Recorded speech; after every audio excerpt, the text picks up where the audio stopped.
L'apparition du média Internet a fait surgir de nouveaux mots dans nos vies. Source de remise en question pour certaines industries, espoir d'un monde plus libre pour d'autres, quoi qu'on en pense, Internet est un vecteur de communication incontournable remettant l'humain au centre du carrefour mondial.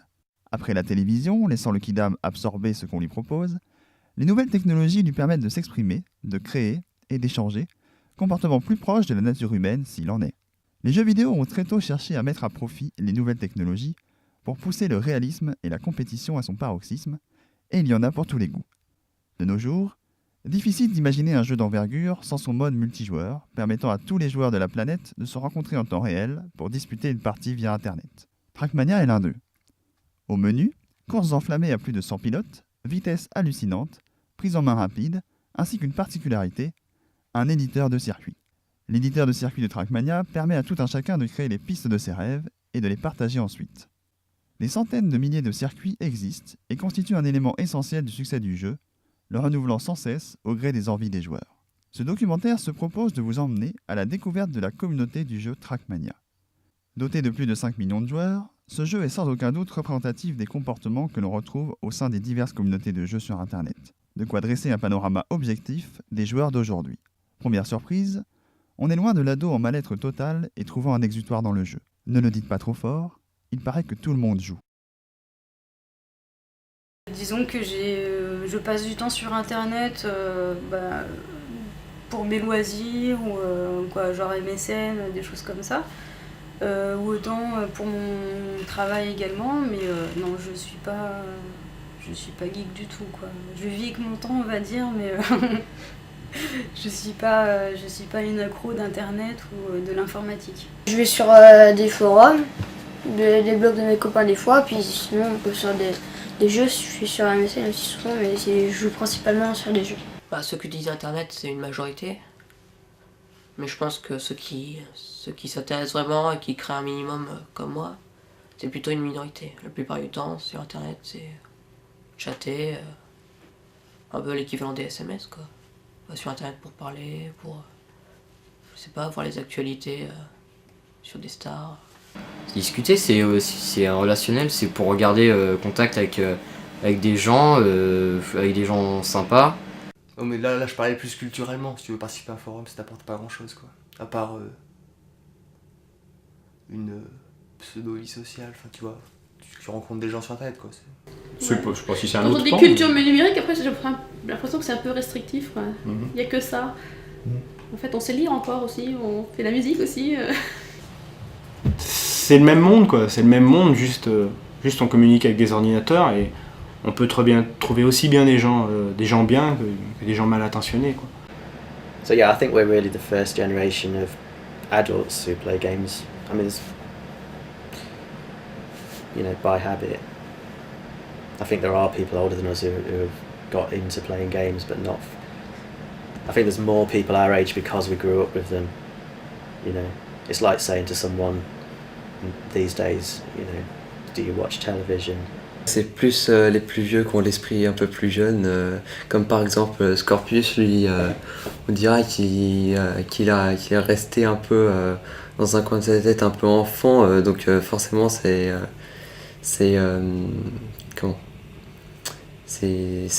nous rapproche encore plus, quoi.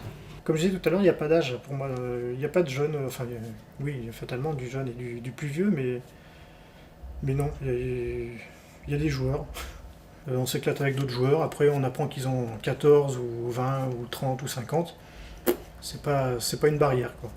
Sur Trackmania, quand on parle d'âge, souvent les gens ont l'âge de mon fils que mon âge, quoi. Donc, souvent ils sont étonnés quand on me demande rapidement dans le dialogue t'es en quelle classe, ça me fait toujours marrer, quoi.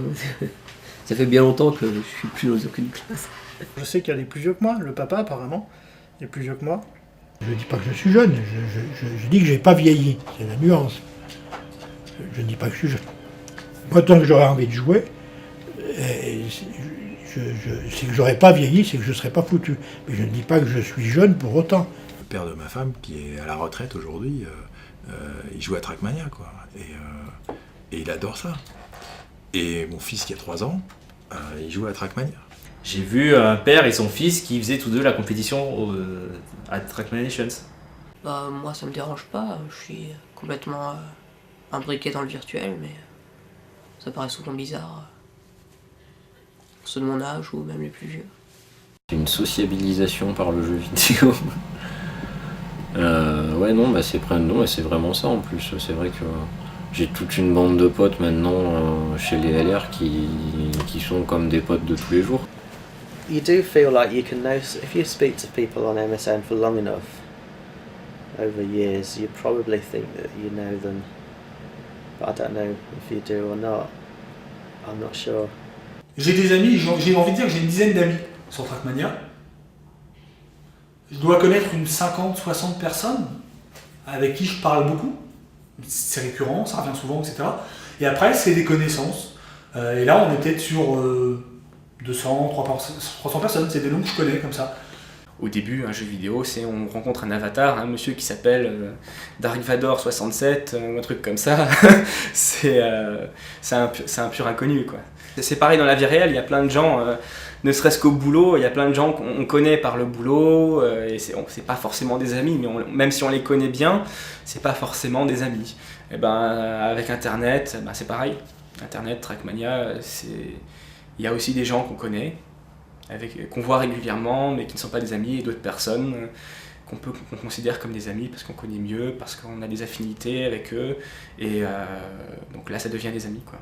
Peu importe où se trouvent les gens, quoi que ce soit aux États-Unis ou au Canada, voilà quoi. Ils auraient habité à côté de chez moi ou en France, bah voilà quoi. Il y a une ambiance bon enfant autour de Trackmania, quoi. C'est un jeu pour se faire plaisir, enfin comme tous les jeux, mais il y a un jeu, il y a une notion un petit peu d'échange derrière, pas que de fichiers de map, mais aussi parfois on discute facilement. Quand les gens arrivent sur les serveurs, souvent on dit bonjour, on va sur les serveurs où on connaît des gens, ce qui fait que on discute parfois de tout et de rien. Mais c'est aussi le fait que dans Trackmania, on peut arriver n'importe quel moment pendant la partie et on peut partir un peu quand on veut aussi. Donc je pense que ça doit aussi y faire, quoi. C'est pas un jeu sérieux au sens strict du terme, quoi.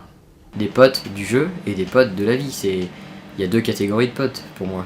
C'est pas la même chose. Donc j'ai découvert le truc, mais en fait le contact était tellement, je veux dire, normal et facile avec la communauté que c'était plus du virtuel en fait. Enfin, c'est du virtuel pour quelqu'un qui ne connaît pas Internet, c'est clair, mais plus ça avance, plus le contact se fait est humain de toute façon, même si tu restes derrière ton PC, quoi. Je conduisais, mais j'ai toujours aimé parler, discuter, connaître des gens. On joue sur Internet et on se fait des petits matchs.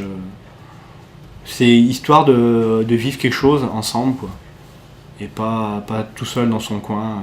C'est un ensemble de joueurs, on a chacun nos spécialités. T'as les pilotes, ceux qui vraiment carburent sur les maps, ils font des temps et tout.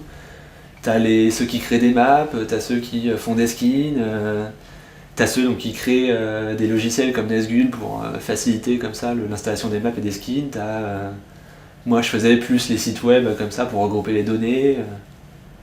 Il y avait ceux aussi qui organisaient les compétitions, donc Benz. On avait chacun comme ça la spécialité et ça marchait bien entre nous, quoi. Et c'est ça la communauté, quoi. C'est un ensemble de compétences, de centres d'intérêt différents. Et tout ça lié à Trackmania, quoi. Voilà, mais c'est pas grand chose, hein, mais tu sais un petit bout de truc sur chaque personne et qui fait que t'as l'impression de les connaître. Tu les connais pas évidemment, mais les gens, mais. Tu sais que tu vas trouver des gens qui ont le même intérêt que toi à la base, mais il y a autre chose qui se tisse. Je pense que le jeu devient une excuse, ouais. Le jeu devient une excuse. C'est-à-dire que, alors, ça peut.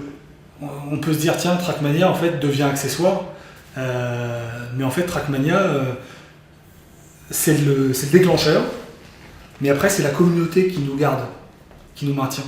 C'est tout ce qui est autour. C'est retrouver des gens, rencontrer les mêmes gens, avec des idées différentes, etc. Mais je pense que c'est ça qui fait que ça perdure. Mais je sais pas, en fait c'est au fil de la vie quand même, enfin des occasions qui se présentent, quoi. On a rencontré un mixeur notamment parce qu'il était pas très loin et puis ça s'est fait sur un week-end, ça allait bien, puis bon maintenant.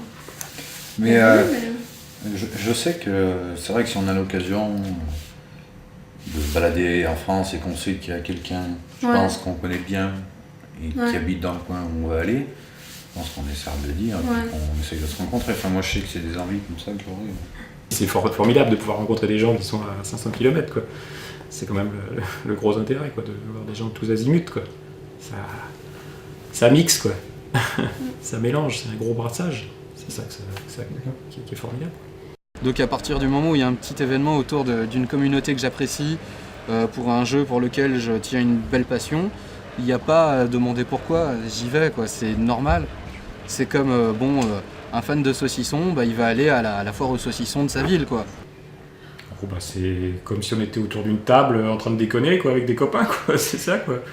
C'est ce que permet le jeu, par le chat, quoi. Et puis parce que c'est un jeu qui est foncièrement, je pense, qui se prend pas au sérieux, entre guillemets, quoi. Il y a un côté rigolo, quoi. Un côté marrant. Ouais, moi j'avais un statut privilégié, en général j'étais la seule femme sur le zoo, maintenant c'est beaucoup plus mixte. Ouais, c'est du divertissement, c'est surtout de la formation aussi, c'est du partage. Mais ça fait partie du divertissement parce que j'aime bien d'y traîner, j'aime bien de temps en temps d'aller dire une bêtise, d'aller aider quelqu'un, etc. Donc ça fait partie de l'échange, ça fait partie du jeu en fait. S'il n'y avait pas la communauté, j'aurais pas autant accroché au jeu. Il y avait des classements, il y avait des ligues, il y avait une retransmission radio, il y avait un journal sur internet, on pouvait lire le journal des nouvelles de la communauté. Ou typiquement, c'est bête à dire, mais la radio pour les matchs, c'est quelque chose à laquelle j'avais pas pensé du tout, auquel j'avais pas de frustration de ne pas l'avoir, mais ça a vraiment apporté un plus quand même.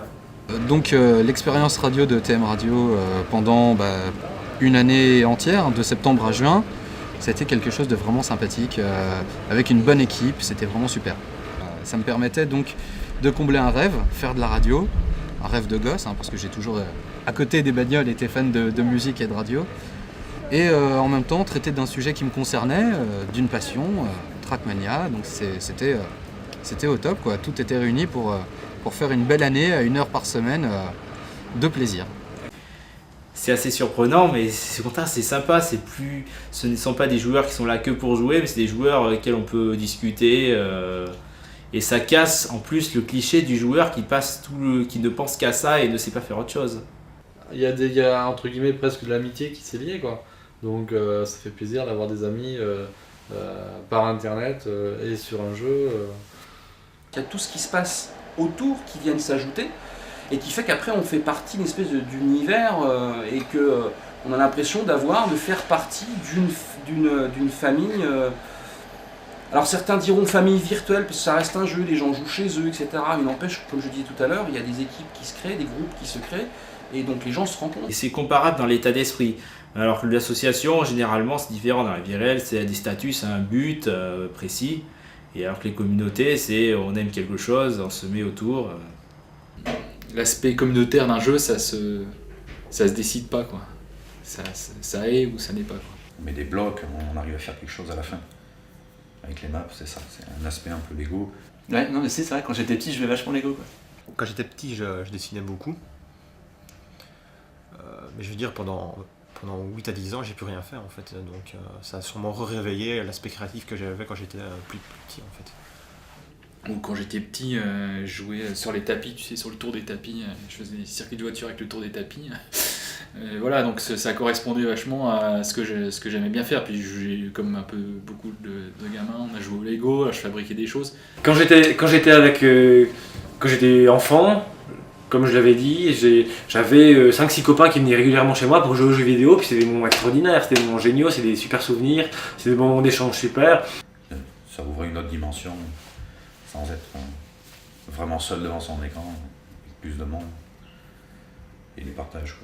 Je l'ai revécu, d'avoir un échange gigantesque, communautaire autour d'un jeu comme ça, j'ai pu revivre ça. Moi j'ai accroché à la création de circuits, au partage, et à le fait de partager aussi derrière qui motive beaucoup. Dire si tu crées pour toi, ta famille, ton entourage proche, je veux dire, c'est bien, mais tu te lasses vite, je pense, enfin je sais pas. Mais ici, la communauté est tellement grande et s'agrandit à chaque fois que ça te motive de plus en plus pour faire connaître tes créations, quoi. On est obligé de partager cette chose avec quelqu'un, parce que finalement, quand on aime, on a envie de faire partager, c'est aussi ça, c'est pareil que tout. tu vas au cinéma et que tu vois un bon film, t'as aussi envie d'aller dire aux gens que le film il était bien et qu'il faut qu'ils aillent le voir. Il fallait un site d'échange et c'est Silicium qui s'était lancé là-dedans à l'époque. Donc lui il s'occupait du design et moi en fait je l'ai aidé pour faire donc, tout le code. Et donc on l'a appelé Trackmania Car Park. C'était en 2005 je crois. Et donc on a monté ça, je sais plus en combien de temps, on y a bossé pas mal, je crois, on a bossé au moins un mois ou deux. Et à la fin on a sorti un truc qui existe toujours et qui est reconnu depuis longtemps. Enfin on s'est vraiment tout de suite imposé comme le site de référence. Et on a fait aussi des tutoriaux comme ça pour aider les joueurs à créer des voitures et ça a bien marché quoi. En termes de visite on devait être au maximum avec la sortie je crois de par exemple Trackmania Nation. On devait être à plus de 10 000 visiteurs par jour, je crois. I was hosting my own tracks on my server, and then there must have come a point where I thought I wanted to download other people's, I guess, and just see what other people were doing. But there was not really anywhere good to go and do that. Déjà, c'est des outils essentiels au développement de Trackmania. Communauté, il faut bien des bases sous forme de site. Et souvent ils sont assez pratiques, comme TM Exchange ou Car Park, Skin Center. Actually, when I originally had the idea, we hadn't teamed up at that point. I just started building a site, and I didn't know how to do any kind of graphic stuff at that point. So the site that I had made was just kind of all blocky and kind of like those Atari games we were playing yesterday. Pendant 2 mois, j'ai fait le no-life sur World of Warcraft. Et puis, le truc, c'est que... Je sais pas si j'en parle, mais quand j'ai fini World of Warcraft, je suis arrivé au niveau final. Après, moi, ça m'intéresse pas de passer des heures à faire la même chose, en fait. Moi, toi, j'aime pas les trucs où c'est répétitif, c'est toujours la même chose. La World of Warcraft, t'es au 60, tu fais les instances en boucle pour avoir du matériel. Ça, j'en ai rien à foutre, si tu veux.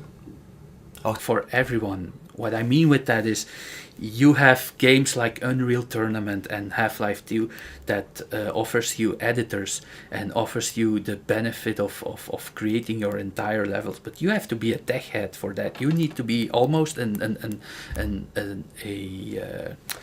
architect. C'est souvent des FPS qui sont finis en 8, 12, 14 heures, etc. Trackmania, c'est impossible à compter parce que t'as pas de durée de vie en fait. J'ai été contaminée par TM parce que ils étaient tous les trois à y jouer. Donc, par la force des choses.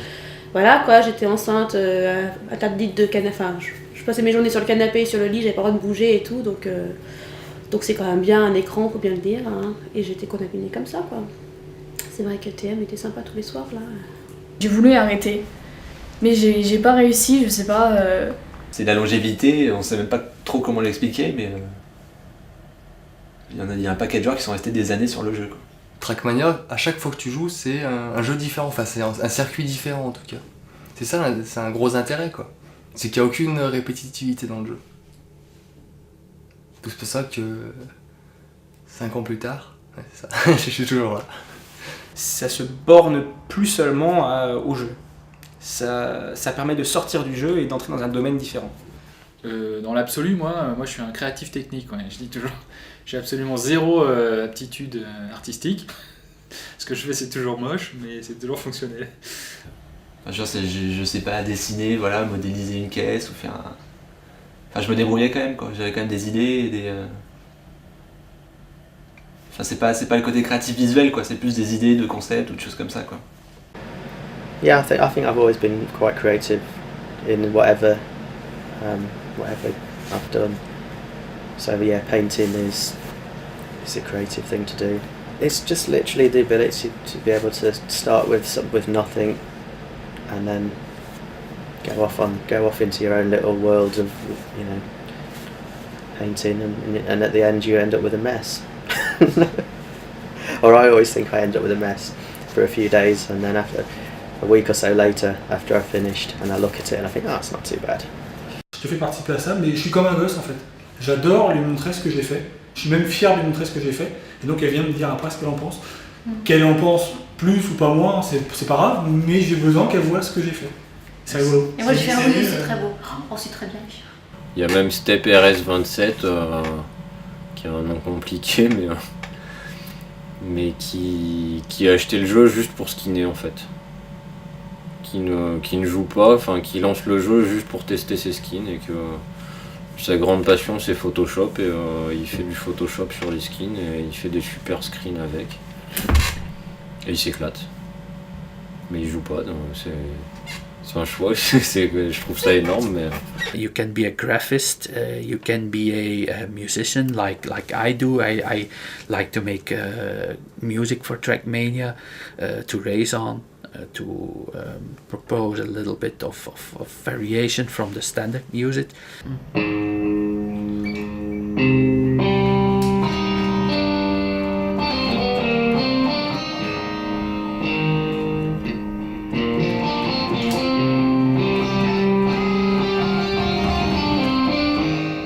C'est surtout les programmes et les outils que j'ai fait, quoi.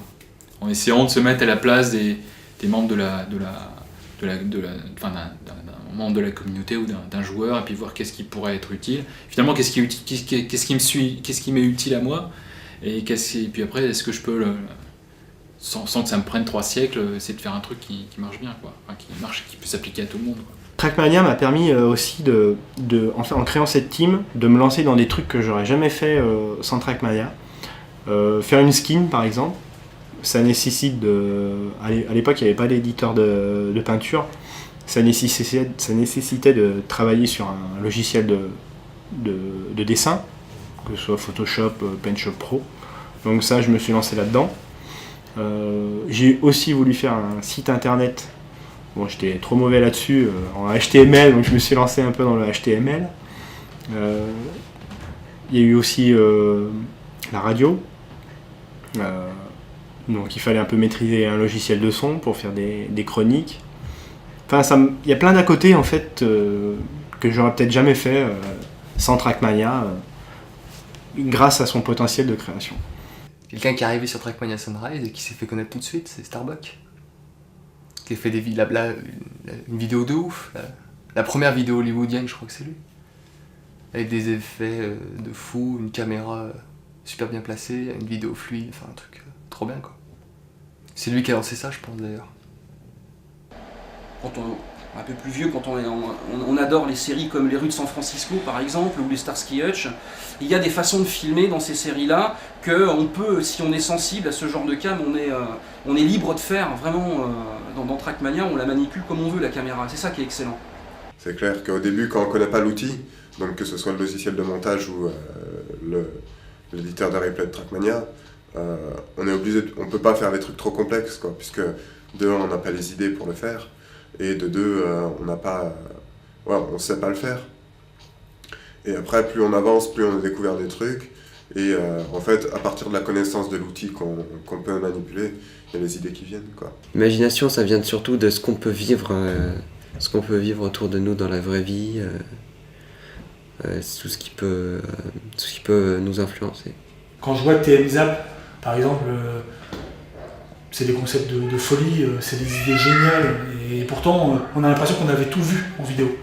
Et non, il y a un gars qui arrive, qui pose un truc complètement nouveau, complètement innovateur.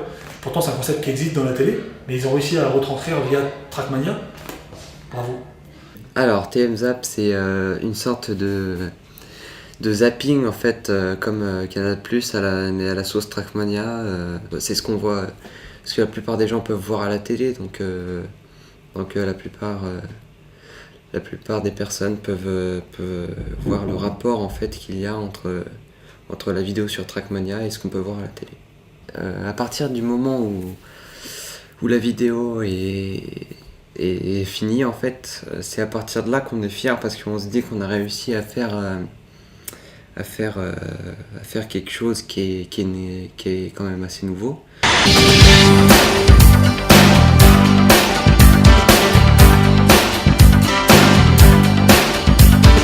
Some people stand in the darkness, afraid to step into the light.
bout d'une journée, il y a eu 500 000 personnes, ça a été la folie.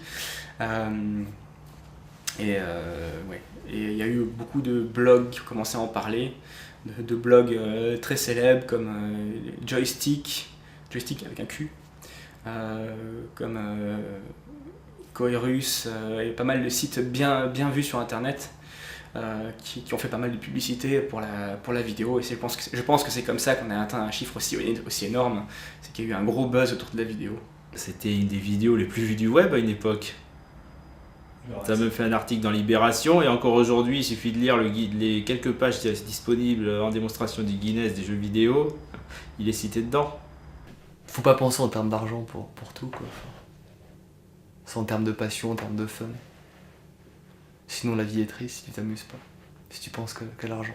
Ce qui fait la renommée d'un joueur, c'est finalement les résultats qu'il peut faire ou ce qu'il peut apporter à la communauté, parce qu'il n'y a pas forcément aussi que seulement ceux qui profitent du jeu, on va dire comme moi, je le fais seulement d'y jouer, il y a aussi ceux qui sont derrière à créer les sites, à gérer la communauté.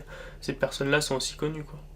Quand on va sur internet, qu'on ne connaît pas les gens, la seule chose qu'on a, c'est ça. C'est une image de nous qu'on a. On est connu parce qu'on a fait plein de trucs, quoi. C'est pas comme quoi on a fait des choses qui ont été utiles aux gens, parce que sinon on serait passé à la trappe. Donc quelque part tu dis que non seulement tu as fait des trucs pour toi qui étaient utiles pour toi, mais qui en plus ont pu profiter à des gens. C'est toujours sympathique d'être connu, d'être reconnu sur un forum dans le jeu. Mais je pense pas que quand j'ai fait un site, je me suis dit allez, tu fais le site, comme ça tu vas être connu, les gens vont te reconnaître. Je pense que c'est un peu couillon comme objectif. Le but c'est de te faire plaisir sur le moment, je pense. On a décidé de créer des teams et d'ensuite créer des compétitions par équipe pour donner encore un intérêt supplémentaire au jeu, quoi. Même le côté équipe, c'était aussi se retrouver avec les gens que t'aimais bien, se retrouver dans la même équipe, s'entraîner sur les mêmes maps.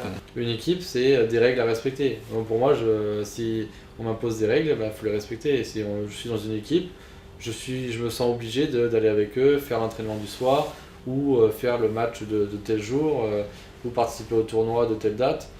À partir du moment quand tu rencontres une team et tu rentres dans une team, bah, t'es tout de suite beaucoup plus boosté pour faire plein de trucs au niveau créatif, au niveau compétition, tout est lancé en fait. T'as beaucoup plus de contacts. Si un mec était bon et qui était sympa, on le prenait, quoi. C'est l'idée de la mini-communauté où tu te retrouves avec des gens que tu es sûr d'aimer parce que tu as choisi d'être avec eux. Et que voilà, tu peux te regrouper et échanger des idées beaucoup plus facilement qu'encore avec une dizaine de personnes qu'avec une centaine de personnes ou avec 500 personnes. Et puis ça permet de commencer à faire des matchs et à jouer un peu plus la compète que juste le fun. Tous les mecs de mon équipe, ou quasiment tous, je les ai déjà vus 4-5 fois. Notre conception du fun de la team et de la liberté qu'on a autour. Et autant on n'est pas obligé de faire des concours, autant quand on fait un concours, on porte les couleurs de la TDS. Et je pense que pour la plupart d'entre nous, il y a effectivement une fierté à être TDS. Et moi, effectivement, je suis très fier d'être TDS. Même si je suis beaucoup moins actif ces derniers mois, ça m'empêche pas d'être TDS Spirit le matin en me levant, quoi, tous les jours. C'est une équipe, mais eux ils sont là, surtout ils sont créatifs, ils sont là pour le fun. Et en fait je suis un peu une exception parce que je suis le seul qui m'entraîne vraiment, qui a vraiment cette envie d'être bon sur les maps. J'ai cherché pas mal de teams pour entrer. À chaque fois il y avait des problèmes avec mon âge. Parce que là on est vraiment dans le même truc. Parce que après les autres ils ont pas forcément les mêmes jeux que moi. Et du coup on peut bien se mettre, parler à fond dedans, quoi. T'as pas peur de les ennuyer en parlant toujours de Trackmania. C'est clair qu'on n'a pas forcément une connaissance très précise des gens. Mais à partir du moment où tu passes du bon temps avec, que tu as les mêmes délires et que tu t'éclates, ça suffit, quoi. On se prend pas la tête, on n'est pas là pour se bouffer les uns les autres. Bah, ça permet de connaître plus certains joueurs et puis de se retrouver dès qu'on a un petit temps de libre, on va voir les amis de l'équipe. Tout le monde prend soin de moi. Quand il y a un petit coup de blues, mais bon, ça c'est l'ambiance générale. Quand il y a un petit coup de blues, ça se soutient, même si ça reste que sur internet, ça fait du bien quand même. Il y a des gens avec qui on parle tous les jours sur un forum, t'as envie de les voir en vrai quoi. Puis ça faisait longtemps ouais, qu'on n'avait pas fait une sortie LR, parce que déjà à l'époque, on avait fait une petite LAN LR avec SAT-WRC quoi. C'était vraiment super bien quoi. Il faisait pas que jouer, disons, il était sur le forum, il y avait beaucoup d'autres activités autour du jeu en lui-même. Comme quand tu sors en soirée avec des potes, c'est exactement ça. De voir les gens, ouais, de discuter ensemble, de devenir encore plus proche qu'on l'est à l'heure actuelle. Quoi. Une bonne entente avec tous les joueurs, ce qui fait que je suis bien dans cette team. Mais on se voit tous le 24 février 2008. Aucune chance que je sois déçu. Ça va être trop bien.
La deuxième.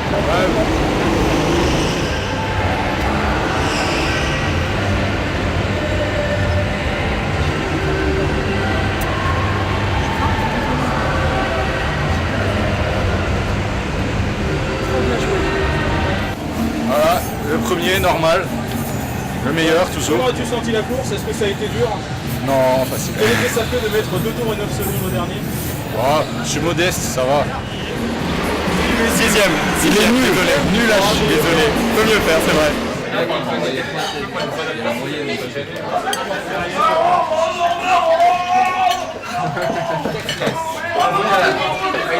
Il a retiré lourd. Ah non.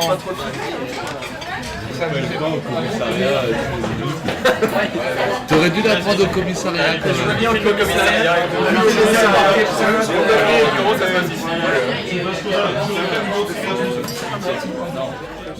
D'abord on s'est rejoint au McDo, ensuite on a marché vers le karting, ensuite on a fait 10 minutes de karting en session d'essai, ensuite une petite pause, ensuite 20 minutes de compétition.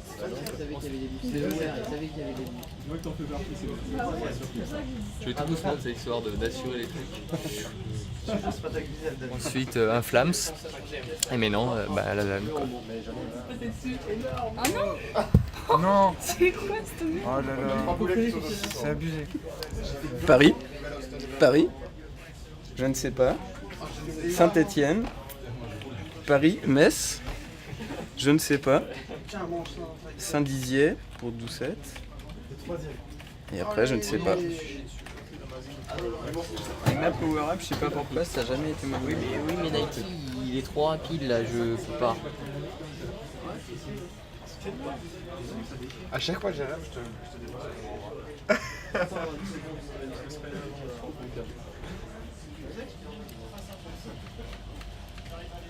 Ah non, mais Lolo, c'est bien. Oh non. Yeah. Putain,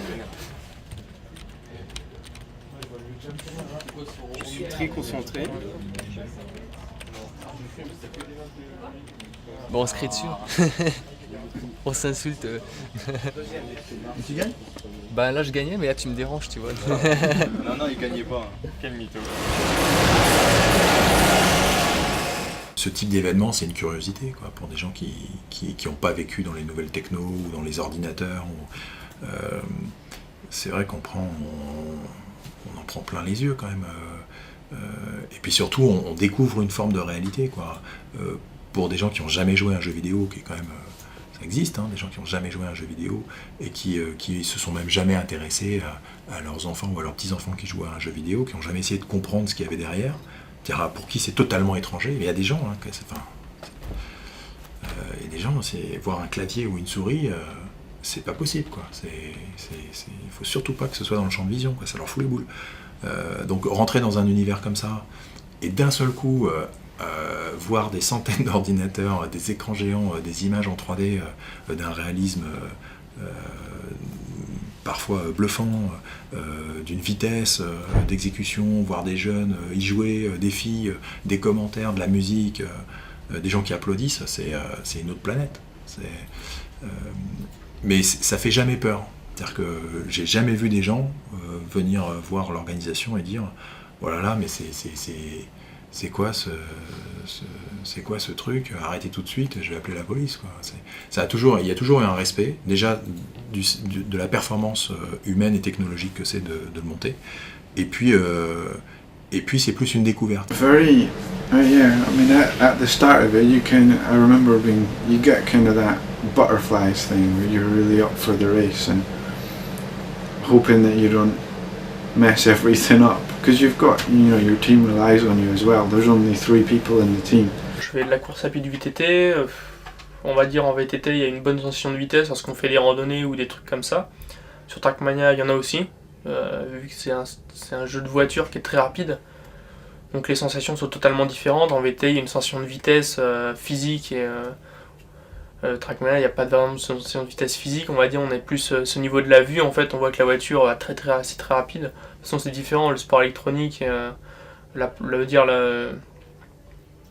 ce qu'on voit sur un ordinateur et ce qui se passe en vrai, l'ordinateur va essayer de retranscrire les images en 3D, l'ascension qu'on peut avoir en vrai, mais on peut pas comparer les deux, que ça reste quand même très différent. Ouais, c'est quand même, on va dire, le jeu électronique sur un jeu de voiture procure quand même pas mal de sensations lorsqu'il est bien fait, quoi, lorsqu'il est bien réalisé. Moi, de ce que j'ai vu des communautés Counter-Strike ou des champions ou des gens qui font de la compétition à Counter-Strike ou à Warcraft ou à Quake ou même à Trackmania, c'est des gens qui ont des expériences différentes et diverses. Et plus on monte dans le haut niveau, en fait, plus on s'aperçoit que les joueurs ont justement eu des très fortes expériences de compétition sportive réelle à côté. Une course de rallye dans la vraie vie, un jeu vidéo, tu te connectes sur internet, tu as besoin d'une connexion, tu télécharges gratuitement une vraie course de rallye, faut que tu aies la voiture, si tu fais de la casse c'est à tes frais, c'est pas les mêmes revenus donc c'est pas comparable. Ouais, c'est comme ça, je suis dans mon esprit, j'ai besoin de compétition, d'être toujours meilleur. Ça me déprimerait si... Non, c'est un fort mot, mais ça me déprimerait si j'étais... Si en match, j'arrivais pas au niveau des autres. Il faut que je sois au niveau des autres, voire meilleur pour que je puisse vraiment m'amuser. Sinon c'est pas que c'est pas drôle, mais c'est plus lassant si t'es pas bon. Si les enjeux bien sûr sont assez gros, je vois la plus grosse décision que j'ai pu avoir c'est lors de l'ESWC 2007. J'avais eu d'autres défaites, mais elles n'étaient pas aussi grandes que celle-ci. C'est vrai que le fait qu'il y ait des enjeux, le fait d'être à la Coupe du Monde et de finir 4ème, de pas être sur le podium, c'est vrai que c'est une sensation assez frustrante en fait de pas être sur le podium, être au pied du podium. Donc c'est vrai que là-dessus, quelle que soit la compétition, je pense que la sensation d'une défaite peut être la même qu'en vrai, quoi. On regarde la finale. Moi, même quand c'est pas une finale à Charles, je suis super stressée. Enfin, le fait qu'il y ait des personnes qui se plantent, le fait qu'il y ait une personne qui soit devant, l'autre qui redépasse. Enfin, je veux dire, il y a de l'adrénaline quand même, quoi. À la dernière LAN, j'avais le cœur qui battait à 100 à l'heure parce qu'il y avait Ghost qui était juste derrière. C'est ça la compétition, c'est faut jamais être sûr de soi. Il y a des adversaires.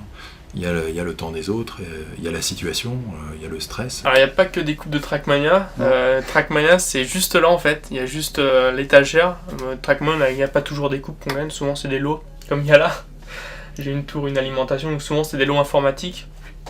Souvent c'est symbolisé aussi par une coupe le résultat, mais toutes les coupes que j'ai c'est des coupes de course à pied de VTT pour la plupart. J'ai suivi la Coupe du Monde de loin. Moi, je sais juste que voilà, il y a un certain Karl et un certain Hollandais qui ont été champions du monde sur TM.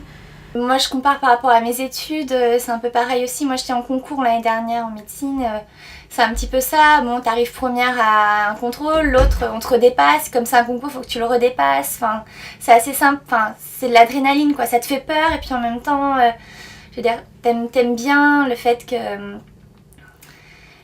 de devoir te dépasser en fait. Suivre un événement comme ça avec plein de gens donc, qui sont totalement différents de moi, qui sont plus fans de jeux vidéo ou de TM, c'est quelque chose qui me ferait rigoler, tu vois, comme par curiosité aller voir un match de foot, chose que je n'ai quasiment jamais faite. Même si je ne joue pas et que je suis pas une geek, je le ferais bien. Ouais. Une LAN pour moi c'est une grosse partie entre une rencontre entre joueurs. Hein. Et qui fait une rencontre physique, puisque les rencontres elle a lieu tout le temps sur internet. Donc une rencontre physique entre joueurs. Une LAN party, c'est d'abord un événement créé par des gens qui aiment se réunir autour du principe du réseau et qui, quelle que soit la dimension, 5, 10, 100 ou 1000 personnes, à un moment créent de manière éphémère une performance technologique, c'est déjà la mise en réseau d'un parc d'ordinateurs et ensuite vivent une expérience commune, soit de jeux vidéo, soit de partage de fichiers, soit de création parfois. Ça, je pense que ça doit faire peur à plein de monde, effectivement, de voir ces salles avec les mecs le casque sur les oreilles, côte à côte, rangés comme... où on n'a pas l'impression comme ça à première vue qu'il y a beaucoup d'échanges entre les gens. Quoi. Bon, ils sont là, physiquement présents dans la même pièce, mais est-ce qu'il y a plus d'échanges que quand ils jouent sur le net ? Et puis surtout, c'est très convivial. C'est-à-dire qu'on peut rire avec ses amis, on peut partager des expériences de jeu et puis après aller boire un coup et puis rejouer pendant des heures et puis découvrir des gens qu'on n'aurait peut-être pas vus uniquement à travers Internet. Donc il n'y a pas vraiment de recette, c'est aussi un enthousiasme humain très partagé, c'est beaucoup d'amitié pour que ça fonctionne et pour que les joueurs le ressentent et qu'il y ait une atmosphère.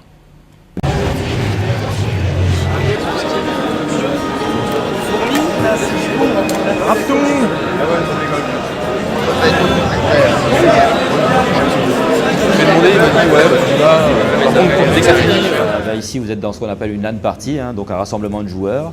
Et j'espère le plus bel événement de France, puisque aujourd'hui, la notoriété de la Gamers Assembly, c'est le nom de l'événement, est reconnue par toutes les communautés de joueurs.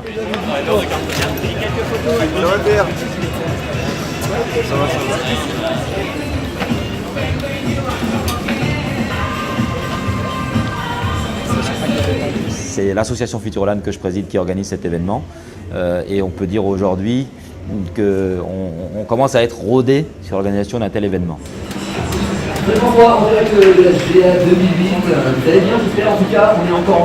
Cette Gamers Assembly en fait rassemble une dizaine de tournois sur des jeux les plus joués dans le monde en réseau.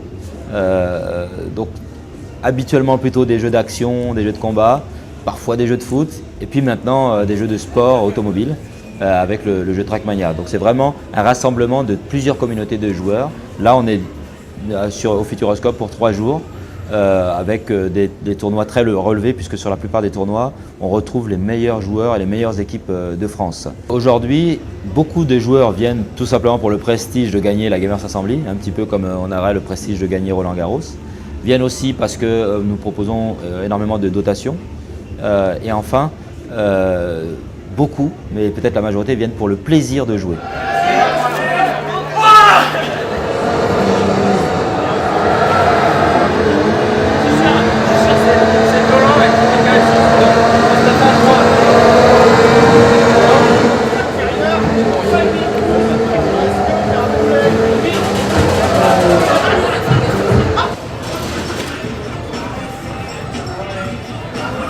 Je pense qu'être joueur, c'est beaucoup d'implication, beaucoup de temps.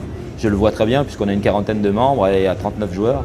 Et je pense que il faut du temps pour préparer un événement comme celui-ci. Et le temps que d'autres passent à jouer, moi je passe à préparer cet événement. Voilà. Beaucoup de préparation, 6 mois de préparation à peu près environ. Préparation pour recruter du staff, préparer le staff. Et préparation avec les partenaires, recruter des partenaires,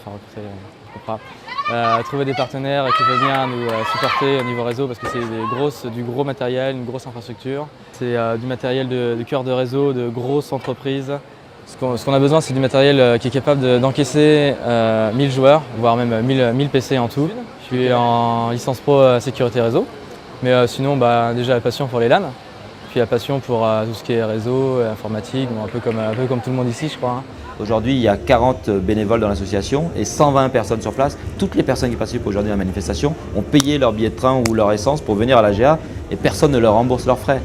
Je vais même aller plus loin que ça. En 2007, on a organisé un événement avec 1000 joueurs et on a fini l'événement déficitaire. Le budget global était de 300 000 €. On a perdu 17 000 € de trésorerie et ce sont les bénévoles qui ont mis de l'argent dans l'association pour permettre à l'association de continuer à exister. Donc on est très loin d'un événement commercial, on est vraiment sur un événement associatif, mais avec un fonctionnement professionnel. C'est plus qu'une association, c'est des potes, c'est des gens qu'on revoit tous les ans, etc. L'ambiance et tout, c'est vraiment sympa. C'est un gros labo de réseau et on a 900 PC, on a du matériel et on teste, on voit comment ça réagit. Ouais, c'est super intéressant.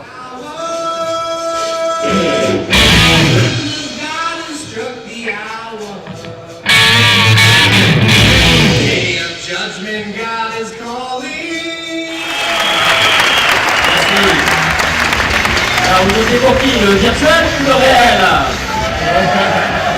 Alors on remercie Benjamin et Pac-Wash, nos deux grands guitaristes, sur la vraie et la fausse guitare. Bonjour à tous et bienvenue à la Gamers Assembly 2008. Merci d'être si nombreux. Alors le sport électronique, d'après moi, c'est le souci pour une équipe ou pour un joueur d'aller le plus loin possible, d'afficher les meilleures performances. Et ce n'est pas juste le plaisir de jouer. C'est-à-dire qu'on a le joueur qui joue pour le plaisir de jouer, on en a beaucoup à la GA, et on a le joueur qui parfois va au-delà du plaisir pour pouvoir atteindre un objectif, va parfois même aller jusqu'à la souffrance, parce que je vois certains qui sont épuisés, mais qui veulent absolument atteindre la finale.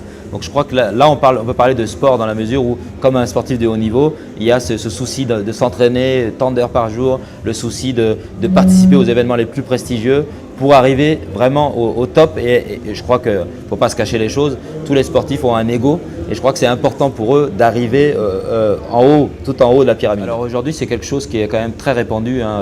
On a des petites LAN parties de 10-20 joueurs dans tous les garages de France, mais à côté de ça, lorsqu'on atteint une certaine taille d'événements, on va peut-être avoir une dizaine d'événements de taille supérieure à 200 joueurs en France. Et au-dessus de 400 joueurs, vous en avez très très peu, on doit être 3 ou 4.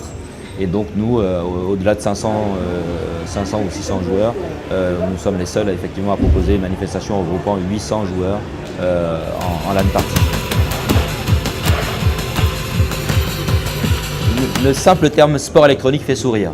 On est encore loin de la reconnaissance que pourraient avoir les échecs par exemple. Aujourd'hui, ça ne choque pas plus de dire qu'il y a une compétition d'échecs, alors que ce n'est pas du sport. Et pourtant, on parle de compétition. Il y a plein de... Le tir à l'arc, voilà, il y a plein de compétitions comme ça où la vraie qualité est la concentration et pas l'effort physique. Un peu comme dans le jeu vidéo, où finalement, c'est la concentration qui est importante. Ce qu'on appelle le skill aussi, la célérité et je dirais je ne sais pas quel terme utiliser, mais à un moment donné, il y a un niveau de jeu à atteindre et ça ne peut être que par des heures d'entraînement et par l'expérience et la compétition. Et ça, pour moi, ça représente le sport. Lorsqu'on a commencé à organiser nos premières Gamers Assembly, c'était dans un gymnase, puis dans une salle au sud de Poitiers, à Saint-Benoît.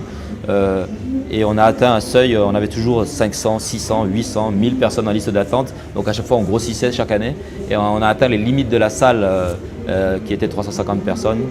Et donc il a fallu trouver une salle suffisamment grande. Il n'y en avait que deux, le Futuroscope et une autre qui est au centre de Poitiers. Et on a trouvé que cette image technologique, ça allait bien avec l'événement, même si le challenge économique était plus difficile dans la mesure où les coûts d'une telle installation sont évidemment supérieur à ce qu'on pouvait connaître avant. Mais on a eu la chance d'avoir un partenaire, le Conseil Général, qui a cru au projet et qui nous aide depuis à financer en partie la manifestation. Oui, ils sont reconnaissants, sinon je pense qu'ils ne reviendraient pas. Aujourd'hui, les joueurs, c'est la première force de notre manifestation. C'est ce qui nous permet d'aller voir les partenaires en disant, vous voyez, on a ouvert les inscriptions. En une journée, tous les tournois sont pleins. En une semaine, tous les tournois sont payés. Nous sommes la seule LAN de France à jouer à guichet fermé sur la quasi-totalité des tournois. Donc oui, je considère que ça ne serait pas possible si nous n'avions pas la reconnaissance des joueurs. Il y a toujours le petit mouton noir qui n'est jamais content. On a toujours le joueur qui revient depuis 9 ans en disant que c'est nul, mais qui revient quand même. Mais à côté de ça, moi, ce qui m'importe, c'est le plaisir qu'on leur apporte. Et on dirait, en tout cas encore aujourd'hui, malgré les soucis qu'on a pu avoir l'année dernière et les soucis qu'on a encore cette année, on dirait quand même qu'on apporte suffisamment de plaisir à ces joueurs pour qu'ils s'y retrouvent. Je dirais qu'aujourd'hui, la France est très en retard sur la reconnaissance du jeu vidéo comme autre chose qu'un loisir futile. En Allemagne, des sociétés existent autour du jeu vidéo, des sociétés se constituent par le jeu vidéo. On accueille cette année l'ESL, Electronic Sport League, qui est une ligue professionnelle de jeux vidéo qui existe en Allemagne. Et la société qui organise, c'est 120 salariés, elle n'existe que par le jeu vidéo. Aujourd'hui, on n'est pas encore prêt en France à aller dans cette direction et à considérer le jeu vidéo comme une activité qui peut aussi constituer une activité économique. On est très loin de ça. Alors, je tends pas de polémique, hein, mais il y a d'autres jeux sur lesquels les rapports sont beaucoup plus tendus, sont beaucoup moins amicaux. Quand tu vois un Need for Speed, qu'est-ce que c'est? C'est le même jeu tous les ans avec une petite amélioration graphique. Il n'y a rien d'exceptionnel, quoi. J'ai des copains qui jouent à World of Warcraft et moi je veux pas m'y mettre à ce jeu-là, j'ai pas envie de tomber dedans, c'est un truc qui me gâcherait la vie, je pense. Ça, jouer tout le temps à World of Warcraft, c'est pas... t'es obligé d'y jouer pour que ce soit rentable de toute façon. Counter-Strike est un jeu principalement d'action où on refait toujours la même chose, on se tue, on se flingue. Et c'est un jeu d'action, on va sur CS juste pour ça. Peut-être que le fait que les gens créent leur propre map, leur propre modèle, qu'ils aient leur propre contenu dans le jeu personnalisé et qui le montrent aux autres, qui demandent aux autres, ça crée peut-être un lien, ça crée une discussion. PES en est aussi l'exemple. Premier bien culturel vendu en France, 1 600 000 unités. C'est hallucinant, quoi. Ça veut dire une personne sur 20 en France a acheté PES. Mon épouse et moi, on aime bien les ordinateurs, donc oui, on s'est mis à jouer un petit peu.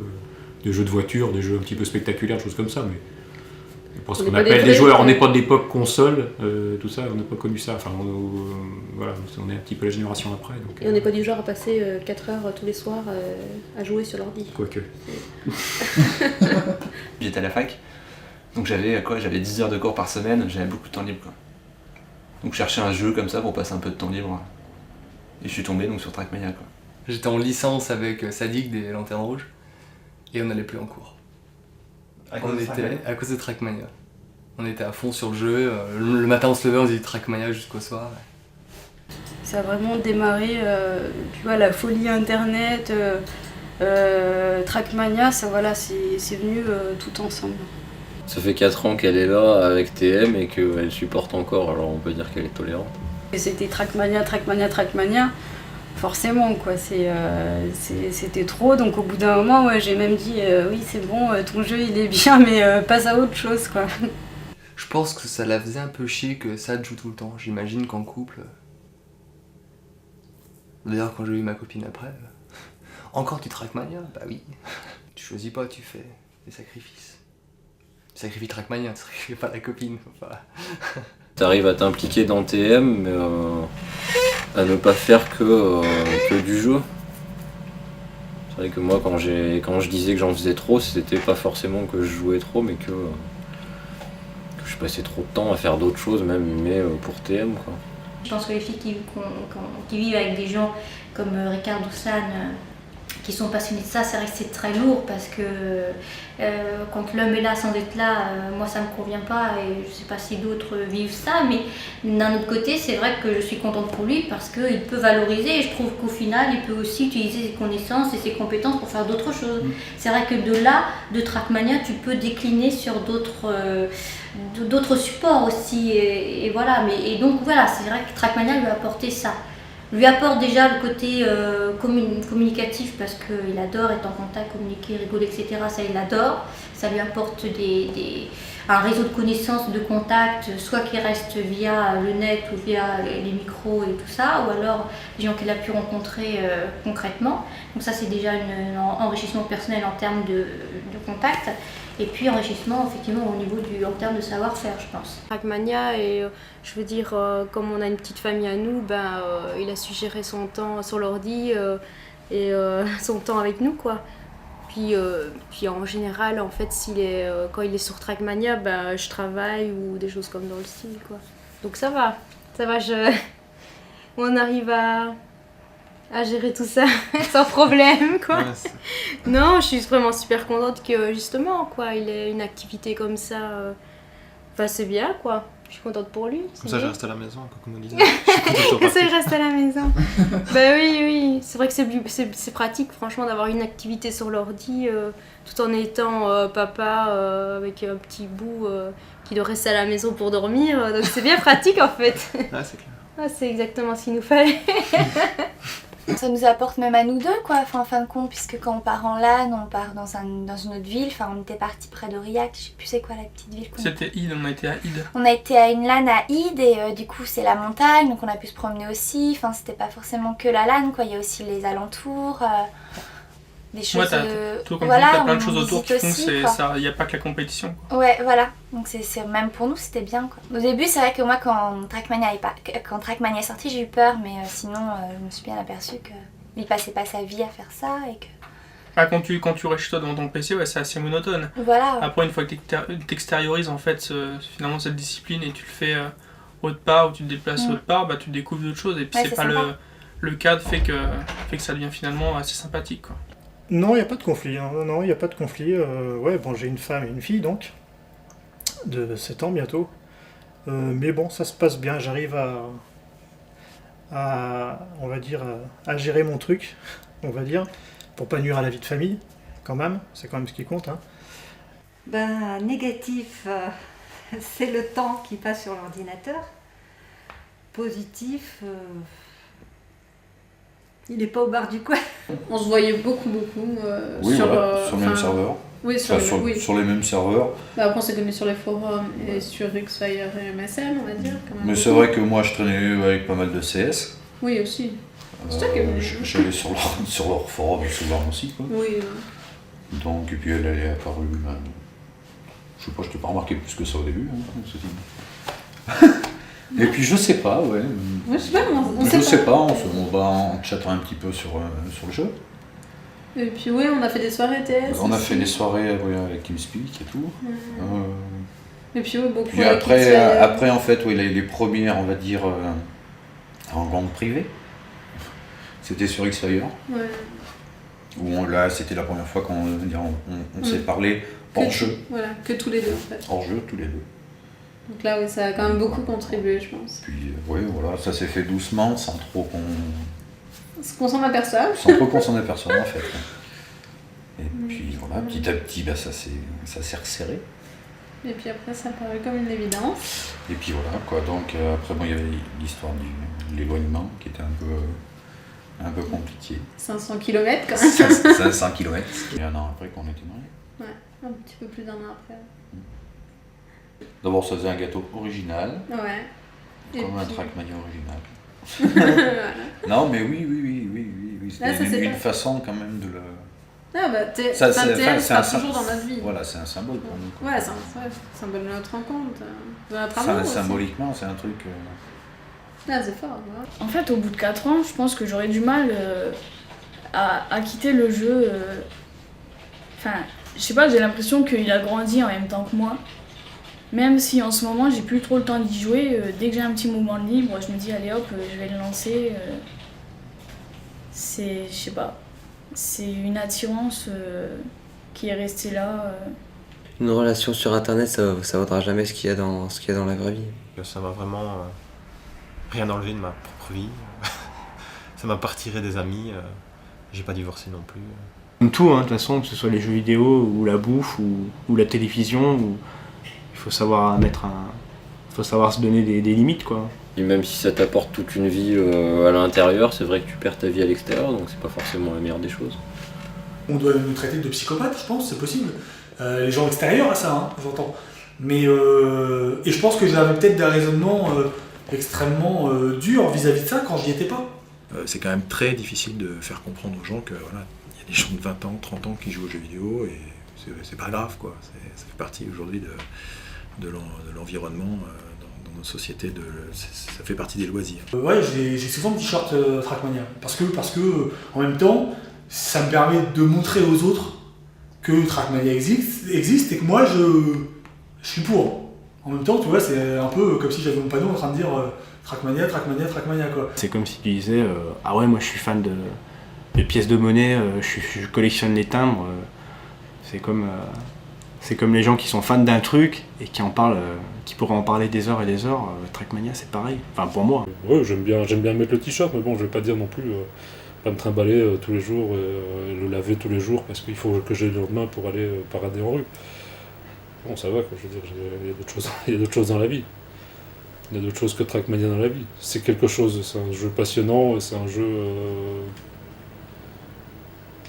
tout ce que tu veux, mais c'est pas, il n'y a pas que ça dans la vie. Et Guiche, il est pas du tout Trackmaniac, c'est juste que c'est mon frère et qu'il aime bien Linux et la programmation et qu'il a bien voulu nous donner un coup de main pour tout ce bordel. Et du coup, voilà, on s'amuse beaucoup avec ça. Non, j'ai jamais eu de serveur aussi fréquenté, non. Moi, c'est vrai que j'avais fait beaucoup de tests chez moi ou sur des machines qu'on me prêtait.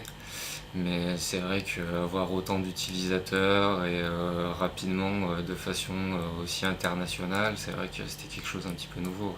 En cherchant un travail d'administrateur système, oui, c'est quelque chose qui se valorise de toute façon. Ça montre que c'est pas juste je suis capable de monter ça au fond de ma chambre avec 3 utilisateurs qui viennent. C'est validé avec quand même un certain nombre de requêtes par seconde. Donc oui, c'est valorisable. Je suis assez avancée, sans trop me vanter, mais enfin, c'est franchement, dès qu'on me demande un truc en technologie, en informatique, je fais tout facilement, quoi, donc j'ai jamais de problème. Ça me sert pour mon avenir, le jeu, tout ce qui est jeu sur internet, peut-être pas, même s'il y a un côté humain, de rencontres, etc. Mais moi qui aimerais bien travailler dans l'informatique, ce qui est création, etc., ouais, ça peut me servir. C'est des connaissances que j'acquiers petit à petit. Moi, je me suis découvert des capacités dans Trackmania, à la diplomatie, à garder son sang-froid et à ne pas... à ne pas exploser pour un oui ou pour un non, ou à ménager la chèvre et le chou que je ne me connaissais pas avant, on va dire. J'aurais surtout jamais découvert le montage vidéo ou les choses comme ça qui peuvent peut-être apporter des choses plus tard dans la vie, donc forcément dans la vie professionnelle. Donc après, c'est Trackmania, pour moi, ça m'a comment c'est une partie de l'avancement de ma vie en fait. Si t'as juste le bagage de l'école en sortant de tes études, tu fais pas grand chose. Je te dis, les études en informatique, tu survoles tous les domaines. Tu fais pas un gros site quand t'es à l'école. Donc évidemment, à côté, tu fais plein de sites. De toute façon, tous les développeurs que je connais, ils ont fait des sites à côté. Déjà pas par passion, et puis pour apprendre, pour évoluer un peu. Bah écoute, c'est vrai que la communauté Trackmania est tellement intéressante que je dirais qu'aujourd'hui que je dise pas de bêtises, j'ai aujourd'hui chez Focus 2 personnes qui travaillent chez Focus, dans nos bureaux. J'ai une personne à l'extérieur qui fait mes trailers, donc qui est Starbuck, que j'emploie, que je fais bosser souvent pour tous les trailers des jeux Focus. Et le logo animé Focus de tous nos jeux était fait par un joueur aussi de Trackmania qui s'appelle Jambon, qui gère formidablement bien la 3D et qui nous a fait un super logo animé qui est au démarrage de tous nos jeux. Donc oui, je pense qu'on fait des belles rencontres. Quand on cherche des gens de qualité, talentueux et qu'on sait que dans la communauté, parce qu'on a l'habitude de les voir, de leur parler, d'avoir des échanges avec eux, qu'on a des gens qui répondent à certaines attentes qu'on peut avoir d'un salarié de chez Focus, on va les chercher là-bas. Ce qui est rare. Je pense qu'au final, je vais pas avoir loin de 3-4 personnes qui travaillent ici, qui sont issues de la communauté Trackmania, c'est énorme. Je pense pas, par rapport à la taille de la société, qu'il y a des équivalents dans d'autres pays ou dans d'autres sociétés. Voilà. Mais c'est ça, être éditeur de jeux vidéo. Pourquoi je développe? Parce que c'est mon métier, c'est ce que je disais, ma passion en fait. Je suis venu au jeu parce que le jeu me plaisait et qu'en fait j'en avais marre de travailler chez moi, mais professionnellement. Je travaille avec des personnes handicapées et puis j'ai un petit atelier informatique et je m'étais dit que c'était peut-être intéressant de travailler avec eux sur Trackmania pour les doigts, la motricité au niveau de la motricité fine au niveau des doigts, c'est parce que jouer au clavier pas avec un pad, parce que il n'y en a pas au boulot, je vais pas mettre mon pad, tout ça, enfin, bref. C'était plutôt pour le clavier, donc c'est quelque chose d'assez compliqué quand même, mine de rien, de jouer avec 3 doigts, c'est extrêmement compliqué.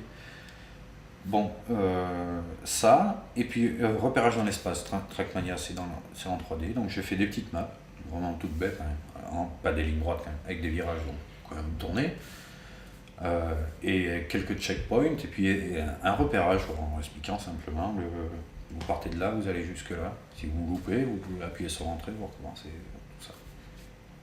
Donc j'ai fait des essais avec ça, ça a marché avec certains, avec d'autres pas du tout. C'était un peu trop compliqué de se déplacer.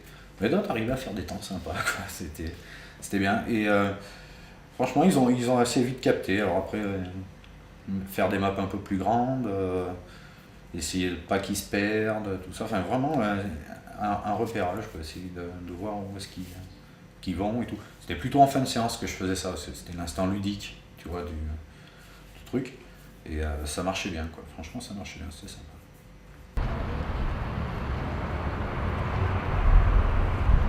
Et puis en tant que prof, il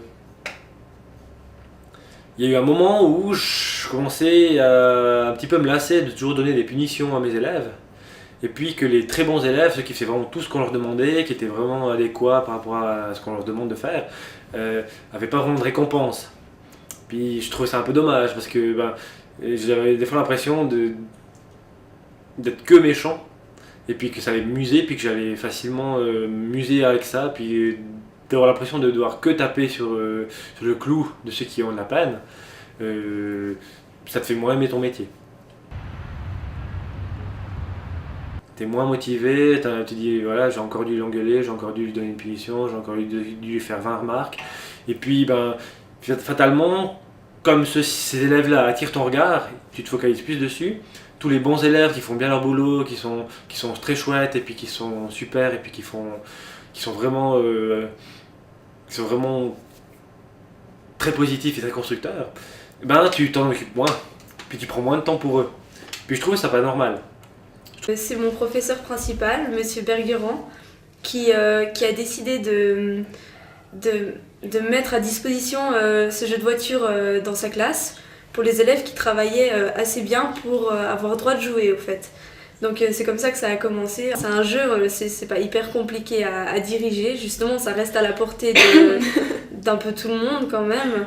Donc après, le fait qu'on n'ait pas doué en informatique n'influence pas forcément le fait qu'on est doué sur un jeu vidéo. Alors ça se passait comment? Ça se passait par des récompenses. Trackmania c'est une récompense pour un élève qui a fait une très bonne semaine. Donc les élèves dans notre système, ils ont un agenda qu'ils doivent toujours prendre avec eux dans toutes les situations. Et puis si l'élève a fait une bêtise, il n'a pas fait un de ses devoirs, il a été mal poli, il a été agressif ou il a oublié du matériel, et l'enseignant marque dans l'agenda pour prévenir les parents que telle et telle chose n'a pas été faite correctement. Et puis à la fin de semaine, je vérifie les agendas des élèves de ma classe. Et puis s'il n'y a rien, s'il n'y a aucune remarque d'aucun enseignant, ils reçoivent un ticket. Je leur donne un ticket qui leur permet de jouer sur le jeu de la classe. Ça permet de récompenser ceux qui avaient fait des efforts. Donc même les mauvais élèves pouvaient recevoir des tickets parce qu'ils avaient fait un super effort pendant une semaine. Et puis ils s'étaient motivés pour essayer de recevoir un ticket en fait. Puis en plus l'espèce de rivalité, gentille rivalité voilà, qui s'est installée entre nous, ouais. Ça a soudé les élèves entre eux, ça a instauré une ambiance sympa en classe et c'était vraiment une bonne idée de faire ça. Et puis petit à petit, ce que je me suis rendu compte, c'était assez impressionnant, c'est que il y avait pas mal, il y avait des plages de jeux possibles, c'était lors de la récréation, où normalement les élèves doivent sortir, et puis manger leur récré, manger, puis discuter. Puis là, il y avait, quand un élève s'inscrivait pour jouer à la récréation, petit à petit, il y avait 2-3 élèves qui restaient pour le regarder jouer. Pour l'encourager, pour rigoler, pour discuter, pour bavarder, pour échanger des choses. Plus le temps passait, il y avait plus d'élèves, plus il y avait d'élèves. On s'est retrouvé des fois à 12-15 élèves qui regardaient un de leurs camarades jouer autour. Et puis je me suis rendu compte que c'était assez intéressant parce que, pour 2 points. Premièrement, il y avait des discussions qui n'étaient pas liées à Trackmania, pas liées à ce qui se voyait sur l'écran, qui sortaient pendant ces moments-là. C'était assez intéressant. Ils parlaient de choses et d'autres, de la vie de tous les jours, dont on ne parlait pas en classe. Ça a créé un truc assez intéressant. Et puis il y a des élèves qui étaient un peu mis de côté, des élèves qui étaient un petit peu, je dirais, renfermés sur eux-mêmes, ou bien ce genre de choses, qui participaient à ça. Trackmania a réussi à les attraper. C'est-à-dire qu'ils échangeaient. Ils échangeaient des idées, ils échangeaient des commentaires sur le circuit, ils échangeaient des commentaires sur le jeu. La première chose dont j'ai eu peur au début, quand j'ai installé le jeu et que j'ai présenté à la première classe, c'était ouais monsieur, les graphiques c'est nul, c'est has-been, c'est vieux, ça craint monsieur, c'est pas des bons graphiques, laissez tomber. Pas du tout. Il n'y en a aucun qui m'a fait ce commentaire là, ils ont des PlayStation, ils ont des PlayStation 2, ils ont des grosses machines chez eux. Pas du tout, ils étaient super motivés, super intéressés, recevoir un ticket pour eux c'est le paradis, c'est la fête. Et ça leur permet de passer un moment ensemble. Pour moi, ça leur a permis de s'ouvrir, puis de nous rejoindre, parce qu'ils avaient un sujet de discussion. Commun. Ouais, voilà. Ça nous faisait quelque chose en commun, on pouvait partir de ça pour essayer d'avoir un meilleur contact, quoi. Puis ça les faisait rire aussi, on voyait qu'ils étaient pour une fois heureux puis intégrés. Ouais, parce que le problème de ces élèves, justement, c'est qu'ils étaient plus ou moins renfermés quand même, enfin surtout une personne. Et c'est vrai que ça aide de pouvoir jouer avec les autres, rigoler avec les autres, et ça permet de s'ouvrir aux autres. Et comme toute la classe est motivée, de toute façon ça peut que se passer comme ça. Ouais. Cette année, j'ai un élève qui avait en moyenne 7 à 8 devoirs non faits par semaine. Donc l'agenda rouge. Il a vu 2-3 de ses copains de classe jouer à Trackmania, qui eux bossaient bien, recevaient les tickets. Il a fait des efforts incroyables. Cette semaine, il a reçu son premier ticket. Il a reçu son premier ticket parce qu'il a fait des efforts énormes pour rattraper tous les devoirs qu'il n'avait pas fait, pour recevoir un ticket. Il me disait chaque jour, cette semaine, je vais recevoir mon ticket, monsieur. Cette semaine, je vais le faire. Je lui disais, j'espère pour toi, mais c'est pas facile. Tu ranges pas tes affaires, tu oublies plein de devoirs, tu oublies tes affaires. Il l'a eu. Et ce qui était magnifique, c'est quand il l'a reçu, je lui ai donné, il y a toute la classe qui a applaudi. Si un élève a envie de jouer, puis qu'il n'y arrive jamais parce qu'il finit pas ses exercices, qu'il n'arrive pas, qu'il bûche, mais qu'il a de la peine, ça peut inciter un autre élève à venir l'aider, en ayant au bout de ça la possibilité d'avoir un ticket. J'ai des élèves pendant 2 ans. Puis après je les lâche et puis ils vont dans les autres classes si tu veux. Et puis là j'ai une élève que j'ai eue pendant 2 ans, qui était une bonne élève, qui est maintenant dans une classe dans laquelle j'enseigne pas, puis qui revient le vendredi dans ma classe pour donner des cours d'appui de maths à mes élèves à moi, parce qu'elle a encore envie de recevoir des tickets pour pouvoir rejouer à Trackmania. C'est-à-dire que je suis en train de créer un système où des élèves qui sont plus dans ma classe, qui étaient dans ma classe, viennent le vendredi aider mes élèves à faire leurs devoirs de maths pour pouvoir jouer encore au jeu. Moi, quand j'aidais des copains qui avaient de la peine, ça me permettait de devenir amie avec eux, de raconter des histoires, d'être un peu... Ça soude aussi, ça.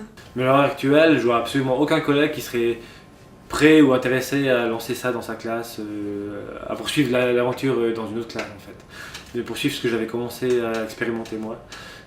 Dans mes collègues là actuellement, nada. Il n'y a personne. Il faudra attendre les nouvelles générations qui arrivent. C'est nécessaire de se divertir, il y a des gens qui se votent sur leur canapé, qui regardent des couillonnades à la télé, c'est du temps perdu, largement perdu aussi, donc perdu pour perdu, voilà, c'est pas constructif, hein. Mais en même temps, ça fait partie de l'équilibre, du divertissement, c'est pas de souci, quoi. La télé s'est cassée un jour et puis je me suis fait violence pour ne plus en racheter. Donc j'en ai pas racheté, j'ai dit que je ferais très bien sans télé. J'en ai chez 2 semaines, quoi, puis depuis... Non, on s'en passe très bien, n'empêche. Plus je vieillis, plus j'ai l'impression que c'est inintéressant. plus j'ai l'impression que c'est des choses que j'ai déjà vues ou bien qui m'intéressent pas. Donc je trouve que la qualité est beaucoup moins intéressante pour moi, la qualité de la télé. La télé, t'es pas participatif. Là, quelqu'un te dit quelque chose, tu peux lui répondre, donner ta propre opinion. Donc ouais. Et puis il n'y a pas cet aspect où tu es acteur des choses. Dans le jeu vidéo, tu es acteur de ton histoire, tu es acteur de ce que tu vis quand même, c'est toi qui fais beaucoup de choix. Tu as une emprise sur ce que tu fais. À la télé, tu es passif. T'as pas ces côtés acteurs dans le système. On sait que c'est facile d'être accro et que c'est sympa quand même. On n'est pas complètement décérébré quand on est devant un ordinateur. C'est pratique des fois quand t'es crevé, t'arrives, tu te poses sur le canapé, tu poses ton cerveau à côté, tu regardes TF1, c'est bien. C'est très pratique. Une télé, vous allez zapper sur les chaînes. L'ordinateur, vous pouvez très bien regarder un film avec MSN de connecté, la personne où vous parlez, vous coupez le film, vous parlez entre temps. C'est juste là, finalement, le poste de travail qui permet de faire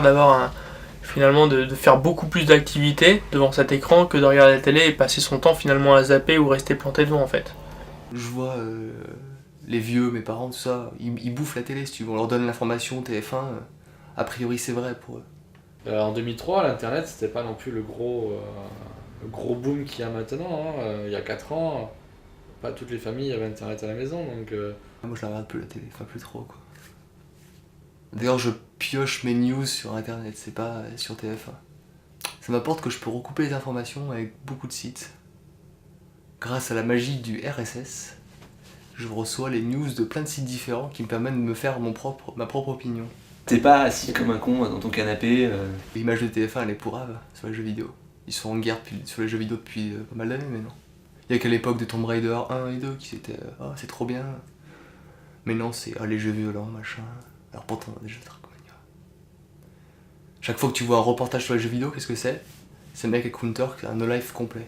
Un Counter, voilà. Super l'image. Pas assez simple, quand tu joues sur ton PC, tu regardes pas la télé. Tu regardes pas les pubs Coca-Cola. Donc ils gagnent moins de sous. La société nous rend trop individualistes, trop. Mais c'est pas à cause d'Internet. Internet, c'est un loisir. Faut pas on aurait pu dire la même chose de la télé, on a même dit la même chose de la télé à une époque. Et d'ailleurs, ça ne cessera passer.